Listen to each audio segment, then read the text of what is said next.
सभी को प्यार भरा नमस्कार। Welcome all of you. आइए आज डिस्कस करेंगे मेरे प्यारे बच्चों आज एक्सरसाइज 3D के क्वेश्चन नंबर 16, 17 और 18 के बारे में जानेंगे। परीक्षा की दृष्टि से बहुत ही इम्पोर्टेंट क्वेश्चन है, अच्छे क्वेश्चन है। तो आइए समझते हैं इनको कि ये हैं क्या। क्वेश्चन नंबर 16 है, The students of a class arranged in a picnic. Each student contributed as many rupees as the number of students in the class. If the total contribution is rupees 1156, find the strength of the class. मेरे प्यारे बच्चों, पहले तो एक बात को हमेशा ध्यान रखो, हमें जिस चीज़ पे ज़्यादा ध्यान लगाने की ज़रूरत होती है, जहाँ ज़्यादा फोकस की ज़रूरत होती है, वहाँ पे बच्चा उस चीज़ को स्किप कर देता है। सबसे पहले कम से कम क्वेश्चन को 2 बार ज़रूर पढ़ें। क्वेश्चन को 2 बार ज़रूर पढ़ना है, क्योंकि क्वेश्चन को पढ़ोगे तो ही ये बात समझोगे कि क्वेश्चन पूछना क्या चाह रहा है। और हमारा फोकस होता है सॉल्यूशन पे, ना कि हमारा क्वेश्चन पे फोकस कम करते हैं बच्चे, सॉल्यूशन पे ज़्यादा। लेकिन मेरे बच्चों, हमें ज़्यादा फोकस करने की ज़रूरत क्वेश्चन पे होती है, ना कि सॉल्यूशन पे। जब क्वेश्चन को अच्छे से पढ़ लिया ना, तो आधा सॉल्यूशन तो क्वेश्चन पढ़ते ही हो जाता है। और समझने की ज़रूरत कब पड़ती है? अरे समझने की ज़रूरत कब पड़ती है? जब क्वेश्चन की कोई लैंग्वेज, अच्छा एक बात, जो चीज़ तुम्हारे क्वेश्चन पढ़ो और उस टाइम उस दौरान आपको कम समझ आए, तो उस चीज़ को अंडरलाइन किया करो, क्योंकि वो उस क्वेश्चन की मोस्ट इम्पोर्टेंट चीज़ होती है। ठीक है, तो आपको आगे से क्या करोगे? 2 बार क्वेश्चन जरूर पढ़ना है। क्वेश्चन को सोल्व करने से पहले, फिर सोल्व होने के बाद उसको एक बार रिवाइज करना है। ठीक है, देखना है उसको। आज के बाद आप क्वेश्चन को जरूर पढ़ेंगे। तो इसमें इम्पोर्टेंट बात क्या है? कह रहा था students of A class arrange in A picnic, each student contributed as many rupees as the number of students in the class. इसमें मोस्ट इम्पोर्टेंट लाइन ये है कि each student contributed as many rupees as the number of students in the class. आओ समझते हैं इस बात को। ये बात बोलना क्या चाह रही है मेरे बच्चों? इसमें कह रहा है हर एक स्टूडेंट ने उतना कंट्रीब्यूट किया जितने की क्लास में नंबर ऑफ स्टूडेंट्स थे। अच्छा, इस बात से क्या समझे आप? चलो बताता हूँ। इस क्वेश्चन को सोल्व करना केवल हमारा टारगेट नहीं है, केवल इस किताब को ही पढ़ना हमारा टारगेट नहीं है। हम सच में जानना चाहते हैं मैथ्स को, कि मैथ्स क्या है। मेरे बच्चों, पहले तो हमें उस आदमी की सोच तक पहुँचना पड़ेगा। ये तो गाइड है, टीचर और बुक्स तो गाइड का काम करती हैं। तुम में से ही बहुत सारे लोग मैथमेटिशियन बन जाएंगे, साइंटिस्ट बन जाएंगे, वहाँ तक सोचना है हमें। ये गाइड का काम कर रहे हैं केवल।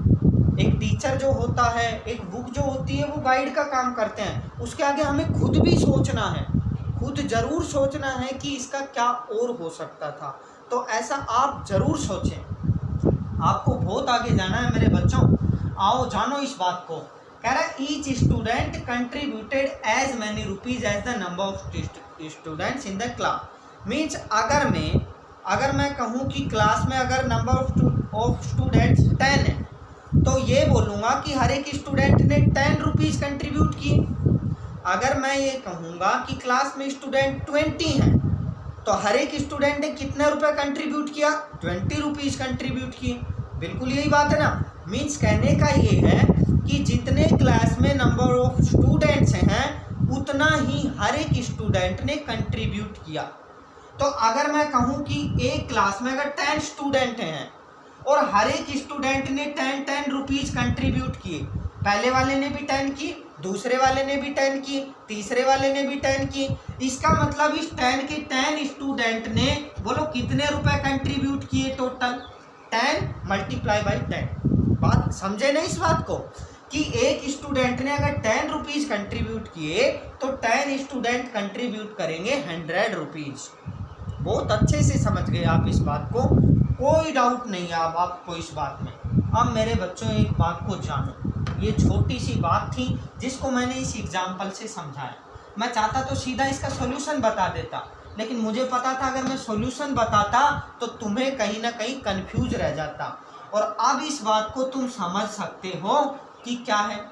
इसमें पूछा है find the strength of the class, कि क्लास में कितने स्टूडेंट है ये पूछा है। तो मान ही लेते हैं उसको लेट द टोटल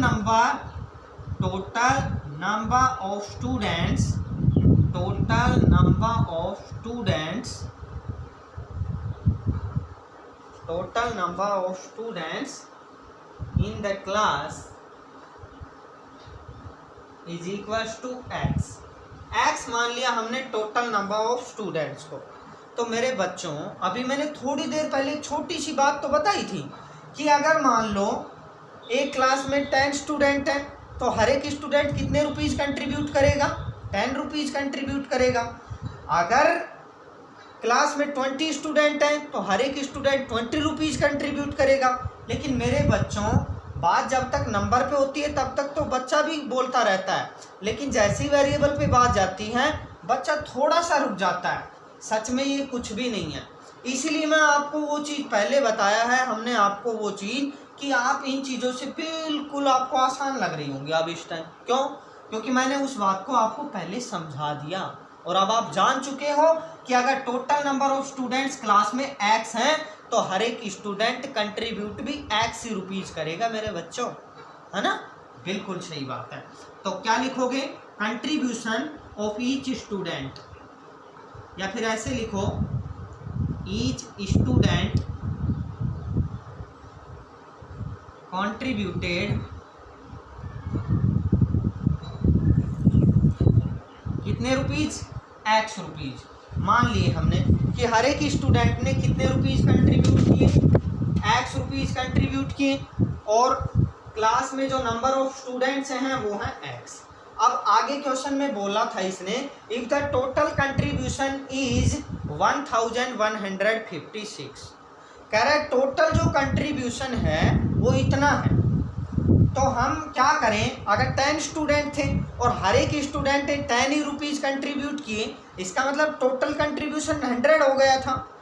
यहाँ पे मैं कह रहा हूँ कि x स्टूडेंट्स हैं और x कंट्रीब्यूशन है, मीन्स x कंट्रीब्यूट किया है हर एक स्टूडेंट ने। तो टोटल कंट्रीब्यूशन निकालेंगे तो नंबर ऑफ स्टूडेंट्स को इस जो कंट्रीब्यूशन है हर एक स्टूडेंट का उससे मल्टीप्लाई करूँगा तो टोटल कंट्रीब्यूशन बोलो निकल के आएगा या नहीं आएगा, आएगा, बिल्कुल आएगा। बिल्कुल ठीक कहा आपने।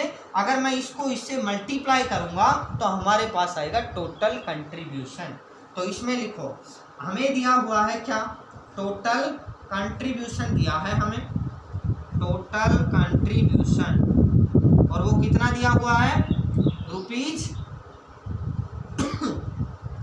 1156। तो अब जानेंगे according to question. According to question क्या है, हमें टोटल कंट्रीब्यूशन ये दिया हुआ है और हम टोटल कंट्रीब्यूशन निकालेंगे कैसे, नंबर ऑफ स्टूडेंट्स को मैं मल्टीप्लाई करूंगा कि हर एक स्टूडेंट ने जितना कंट्रीब्यूट किया उससे।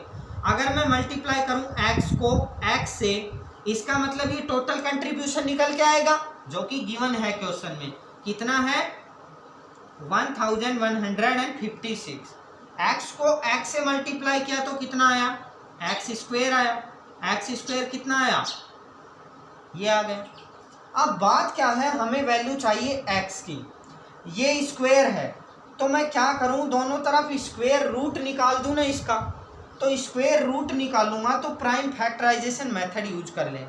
आगे और भी पढ़ेंगे, लॉन्ग डिवीजन मेथड भी, फिर उसके बाद जो मेथड आपको अच्छा लगे वो आप यूज कर पाएंगे। लेकिन यहाँ हम प्राइम फैक्टराइजेशन मेथड का यूज कर रहे हैं, तो इस नंबर पे मैं प्राइम फैक्टराइजेशन मेथड यूज कर रहा हूँ मेरे बच्चों। तो पहले तो ये डिवाइड होगा 2 से, 2 से डिवाइड होगा तो 2 5 से 10, 2 7 से 14, 2 8 से, और ये फिर से 2 2 से 4, 2 8 से 16 और 2 9 से। अब ये देखो, आपको पता होगा 289 किसका स्क्वायर होता है, हाँ बिल्कुल पता है आपको। आपने बोला सर 289 तो हमें याद है, ये तो 17 का स्क्वायर होता है। तो मेरे बच्चों ये 17 से ही डिवाइड होगा। 17 से डिवाइड करेंगे तो कितना आएगा, ये 17 टाइम्स, और फिर 17 को करेंगे तो ये आ जाएगा 1। मीन्स वैल्यू एक्स स्क्वायर की कितनी आ गई, एक्स स्क्वायर की वैल्यू आ गई। मैं इसको लिख रहा हूँ फैक्टराइजेशन, इसके जो प्राइम फैक्टराइजेशन आए उसको खोल के लिख रहा हूँ। 2 × 17 और अगर मुझे x की वैल्यू निकालनी है तो मैं इनके पेयर बना लूँ। ये लो, एक पेयर ये बन गया सेम नंबर का, एक पेयर ये बन गया। तो मेरे बच्चों अगर यहाँ से मुझे x की वैल्यू चाहिए तो हर एक पेयर में से मैं एक नंबर ले लूँ, तो मेरे पास x की वैल्यू क्या आ जाएगी, x = इस पेयर में से एक 2 लिया, ये आ गया, मल्टीप्लाई बाई इस पेयर में से एक 17 लिया, ये आ गया। तो x की वैल्यू कितनी आ गई, 2 को 17 से मल्टीप्लाई करेंगे तो कितना आएगा 34 आएगा। तो आपने समझा क्या, x की वैल्यू आ गई हमारे पास। x हमने क्या माना था, total number of students in the class. तो क्लास में नंबर ऑफ स्टूडेंट्स कितने आ गए 34। तो अब आप मुझे एक बात बताओ और आंसर करना आप सभी को। क्या बताओगे कि बताओ x स्टूडेंट्स है total number of students in the class, तो हर एक स्टूडेंट कंट्रीब्यूट कितना करेगा, हाँ बिल्कुल सही कहा, हर एक स्टूडेंट कंट्रीब्यूट करेगा 34 रुपीज ही। क्योंकि सर आपने ही तो कहा था कि जितने नंबर ऑफ स्टूडेंट्स क्लास में होंगे उतने ही रुपीज कंट्रीब्यूट करेगा हर एक स्टूडेंट। हाँ जी बिल्कुल सही बात है। अब आपको मेरे बच्चों लिखना क्या है, hence the total strength of the class equals to 34। और क्वेश्चन बड़ा आसान हो गया ना, तो क्या लिखोगे, hence the total strength of the class कितनी आ गई 34, means total number of students कितने होंगे 34। और अगर मान लो इस क्वेश्चन में ऐसा भी पूछ लेता कि हर एक स्टूडेंट ने कंट्रीब्यूट कितना किया, तो भी उसका आंसर भी कितना होगा 34 होगा। ये था हमारा क्वेश्चन नंबर 16। अब हम बात करते हैं क्वेश्चन नंबर 17 पे। आओ बच्चों, मैं 16 को मिटा रहा हूँ, अच्छा सॉरी मिटा दिया। वैसे तो आप समझ गए, जब भी आपको टाइम मिला हो स्क्रीनशॉट लेना, ठीक है। और मैं अब की बार आपको स्क्रीनशॉट लेने का मौका दूंगा बिल्कुल हर एक क्वेश्चन के सॉल्यूशन में, ताकि आप उनके स्क्रीनशॉट लेके और बाद में उनके नोट्स तैयार कर सकें। वीडियो को कंटिन्यू देखते रहे ना, तो देखना ही होता है उस टाइम, साथ साथ लिखने में फिर ज़्यादा टाइम वेस्ट हो जाता है। तो कोशिश ये करें कि आप स्क्रीनशॉट लेते रहें। अब आओ डिस्कस करते हैं question number 17। Find the least square number which is exactly divisible by each of the numbers 6, 9, 15 and 20। कह रहा है हमें वो लीस्ट नंबर बताना है जो इन दिए गए नंबर, जो इन गिवन नंबर से डिविजिबल हो, कंप्लीटली डिविजिबल हो। तो कंप्लीटली डिविजिबल हो इसका मतलब क्या हुआ, हमें मेरे बच्चों अगर कोई भी नंबर दे रखे हैं, कितने भी गिवन नंबर हैं, और मैं कह रहा हूं कि इन गिवन नंबर से कोई एक नंबर जो होगा हो क्या डिविजिबल हो कंप्लीटली, तो वो तो उन नंबर का एलसीएम हो सकता है। बिल्कुल ठीक कहा आपने सर, लेकिन इसमें एक कंडीशन और लगा दी, find the least square number. वो उनसे डिविजिबल होना चाहिए, लेकिन उसका क्या और हो, वो एक स्क्वायर नंबर होना चाहिए। तो सबसे पहले तो बात करेंगे कि हम निकालेंगे इन गिवन नंबर्स का एलसीएम। क्या निकालेंगे, एलसीएम निकालेंगे। फिर हम बात करेंगे आगे। तो आओ मेरे बच्चों फाइंड द, तो मैं इसका सॉल्यूशन लिख देता हूँ यहाँ पे, क्वेश्चन नंबर 17। इसका सॉल्यूशन देखो, आओ क्या होगा, क्या करेंगे, अगर हमें पता है कि हमें 6, 9, 15 एंड 20 से कोई नंबर कंप्लीटली डिविजिबल चाहिए, मीन्स वो लीस्ट नंबर हो जिसमें इनका वो डिवाइड हो इनसे, तो वो क्या होगा, इनका एलसीएम होगा। तो निकालेंगे क्या, एलसीएम ऑफ किस किस का, 6 का, 9 का, 15 का और 20। इनका एलसीएम निकाल लोगे तुम। इनका एलसीएम मैंने वैसे तुम्हें निकालना भी सिखाया था कि हमें लेना है ग्रेटर नंबर, बड़ा वाला नंबर। अगर बड़े वाले नंबर से सारे के सारे दिए गए नंबर डिवाइड हो रहे हैं तो वो तो वही हमारा नंबर हो जाएगा, क्या हो जाएगा एलसीएम हो जाएगा। लेकिन नहीं हो रहे तो बड़े वाले नंबर का डबल करो। 40 आया, 40 से अब देखो 9 भी नहीं होता, 6 भी नहीं हो रहा, ट्रिपल करो। 60 आया, 60 से ये भी हो रहा है, ये भी हो रहा है।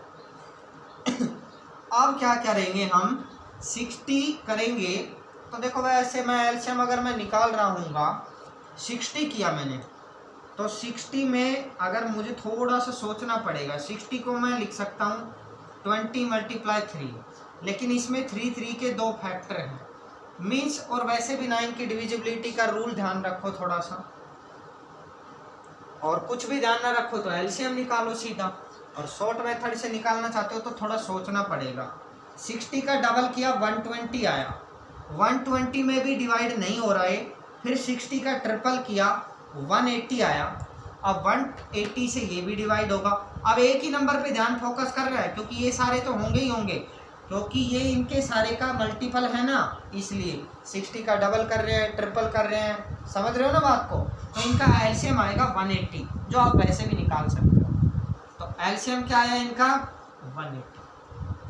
तो क्वेश्चन में पूछा है कि जो नंबर हो इनसे कंप्लीटली जो डिविजिबल हो वो क्या और होना चाहिए, एक क्या होना चाहिए, स्क्वायर नंबर होना चाहिए।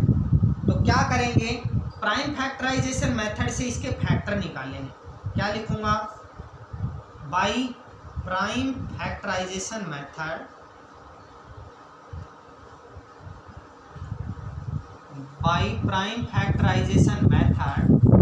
और 180 को कैसे लिख देंगे, पहले तो मैं इसके प्राइम फैक्टर निकालना, तो करूंगा क्या, 180 को प्राइम फैक्टराइज करूंगा तो 2 से डिवाइड 90 आएगा, 2 से डिवाइड 45 आएगा, 3 से डिवाइड 15 आएगा, 3 से डिवाइड 5 आएगा, 5 से डिवाइड 1 आएगा।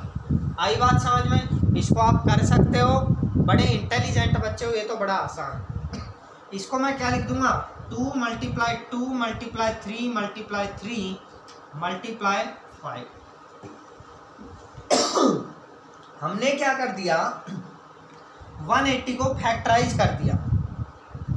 अब एक बात ध्यान रखना मेरे बच्चों, अगर 180 से ये कंप्लीटली डिविजिबल मीन्स 180 इन नंबर से कंप्लीटली डिविजिबल है ना, तो जो 180 का मल्टीपल होगा मीन्स 180 को डबल करो, ट्रिपल करो, 4 टाइम्स 5 टाइम्स, जितना भी इसका मल्टीपल होगा उनसे भी ये क्या होंगे। चलो मान लो एक छोटी सी बात को समझो, अगर 180 को मैंने डबल किया तो इसका मतलब अब मैं किसी भी नंबर का डिवाइड करूंगा नहीं से, तो वो तो 180 से ही कैंसिल हो जाएगा। इसका मतलब वो तो कंप्लीटली डिविजिबल तो 180 से होगा ही, तो चाहे उसका 2 टाइम्स करूंगा तब भी 180 से कंप्लीटली डिविजिबल होगा, 3 टाइम्स करूं, 4 टाइम्स करूं, कितने भी टाइम्स करूं तो वो उस नंबर से कंप्लीटली डिविजिबल होगा। समझ रहे हो ना बात को। आओ तो बच्चों क्या करेंगे, अब मैंने इसके, हमें चाहिए एक स्क्वायर नंबर, स्क्वायर नंबर चाहिए तो मैं देखूं पेयर बना के, ये एक पेयर बन गया, ये एक पेयर बन गया, लेकिन 5 का तो एक पेयर नहीं बना, means 5 can not be paired, 5 means यहाँ पे पेयर नहीं हो सका। तो इसको हमें स्क्वायर नंबर बनाने के लिए क्या करना पड़ेगा, 5 लेके आना पड़ेगा यहाँ। तो 5 लेके आने के लिए मुझे दोनों साइड में 5 से मल्टीप्लाई करना पड़ेगा, means to make 180 a square number,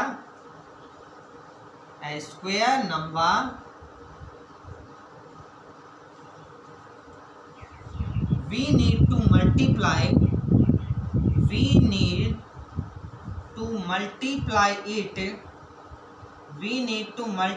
it by 5। 5 से मल्टीप्लाई करने की जरूरत है हमें यहाँ पे। तो करोगे क्या, जब 180 को 5 से मल्टीप्लाई करोगे, 180 मल्टीप्लाई बाय 5, तो इधर क्या, इधर भी वही बात हो जाएगी, 2 × 2 × 3 × 3 और 5 × 5, दोनों साइड में कर दिया। तो 180 को जब 5 से मल्टीप्लाई करेंगे तो 900 आएगा, और इधर ये पेयर बन जाएंगे, ये बन गया, ये बन गया और ये भी बन गए ना। तो देखो अब इसमें पूछा क्या है, exactly divisible by each of the number. तो ये तो हमारे पास नंबर आ गया कि 900 से क्या हो जाएंगे ये सारे, find the least square number. तो लीस्ट स्क्वायर नंबर क्या होगा? Hence the least square number, hence the least square number which is exactly divisible, least square number which is exactly divisible by, exactly divisible by, ये जो given number है ना exactly divisible by 6, 9, 15 and 20 is equals to 900। तो वो least square जो number होगा जो in given number से क्या होगा? डिविजिबल होगा, एग्जैक्टली डिविजिबल होगा या कंप्लीटली डिविजिबल होगा, वो नंबर हमारा होगा 900। बहुत प्यार से ये बात आपको समझ आ गई। आप इसकी प्रैक्टिस करें मेरे बच्चों।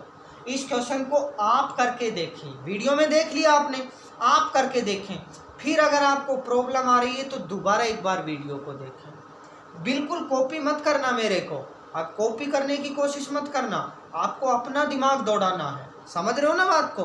हाँ, आपको बहुत आगे जाना है, आपको केवल बुक से बुक तक ही लिमिटेड नहीं रहना है। कभी आप ये सोचे कि हम बुक पढ़ लिए, हम इस क्लास में पास हो जाएंगे, नहीं मेरे बच्चों, मैं ये बिल्कुल नहीं चाहता कि तुम केवल बुक तक लिमिटेड रहो, तुम बहुत आगे तक जाओ। उस आदमी की सोच तक पहुंचना पड़ेगा उससे पहले हमें, कि जिस इंसान ने ये चीज़ें बनाई है, और उस आदमी की सोच तक पहुंचने के लिए ये जो टीचर्स हैं, ये जो बुक्स हैं, ये गाइड का काम करती हैं मेरे बच्चों। तो तुम में से ही देखो, थोड़े दिनों के बाद तुम में से ही भारत का भविष्य हो तुम, और तुम में से ही बहुत सारे बच्चे मैथमेटिशियन, साइंटिस्ट, कोई कुछ बन जाएगा, कोई कुछ बन जाएगा। लेकिन हौसला बुलंद रखो और करते रहो, पढ़ते रहो घर पे बिल्कुल आराम से, ठीक है। आ जाओ अगले क्वेश्चन पे बात करते हैं, क्वेश्चन नंबर 18, और इसका सॉल्यूशन जानेंगे अब हम क्वेश्चन नंबर 18 का। 18 में बोला है find the least square number which is exactly divisible by each of the numbers 8, 12, 15 and 20। Same question है एकदम वैसा ही क्वेश्चन है। तो क्या लिखेंगे इसके लिए? सबसे पहले इनका एलसीएम निकालेंगे। एलसीएम ऑफ किस किस का? 8 का, 12 का, 15 का एंड 20 का। इनका एलसीएम निकालेंगे तो कितना आ रहा होगा इनका एलसीएम? इनका एलसीएम अगर मैं निकालूंगा तो तुम तो निकाल लेना, इनका एलसीएम आएगा 120, 120 आ जाएगा एलसीएम। तो 120 is not a square number, so what should we do to make it a square number? तो हमें करना क्या पड़ेगा इसको स्क्वायर नंबर बनाने के लिए? अच्छा, पता कैसे लगा कि 120 स्क्वायर नंबर नहीं है? हाँ सर, ये तो हमें पता है, आपने बताया था ना कि अगर कोई नंबर एंड होता है एक सिंगल जीरो से, 3 जीरो से, 5 जीरो से, तो वो नंबर तो नहीं होगा, तो ये तो नहीं है स्क्वायर नंबर। तो करेंगे क्या मेरे बच्चों? प्राइम फैक्टराइजेशन मेथड से बना देंगे इसका क्या? तो क्या करेंगे? By prime factorization method, by prime factorization method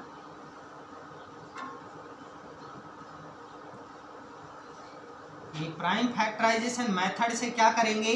हम 120 को फैक्टराइज करेंगे। आओ बच्चों, आओ बच्चों, तुम्हें पढ़ाएं सीखें और सिखाएं। हाँ, कई बार बहुत सारे पता है टीचर्स भी बच्चों से सीखते हैं, सच में बहुत सारी अच्छी अच्छी आदतें बच्चों में भी होती हैं। तो आप भी टीचर ही हो, घबराना नहीं है। और टीचर तो एक ऑलरेडी एक स्टूडेंट होता ही है। इसको फैक्टराइज करेंगे तो ये 30 आएगा, ये 2 से फिर 15 आएगा, फिर 3 से करेंगे तो 5 आएगा, फिर 5 से करेंगे 5। तो 120 को मेरे बच्चों लिखेंगे कैसे? 120 को मैंने फैक्टराइज किया तो 2 मल्टीप्लाई 2 मल्टीप्लाई 2 मल्टीप्लाई 3 मल्टीप्लाई 5। तो आओ मैंने इसको पेयरिंग किया, 1 पेयर ये बन गया, लेकिन पेयर एक ही बना। अब हमें एक 2 का पेयर भी बनाना है, एक 3 का पेयर भी बनाना है और एक 5 का पेयर भी बनाना है। तो हमें 2 से भी मल्टीप्लाई करना पड़ेगा, 3 से भी मल्टीप्लाई करना पड़ेगा और 5 से भी मल्टीप्लाई करना pड़ेगा। तो क्या लिखेंगे? To make 120 a square number,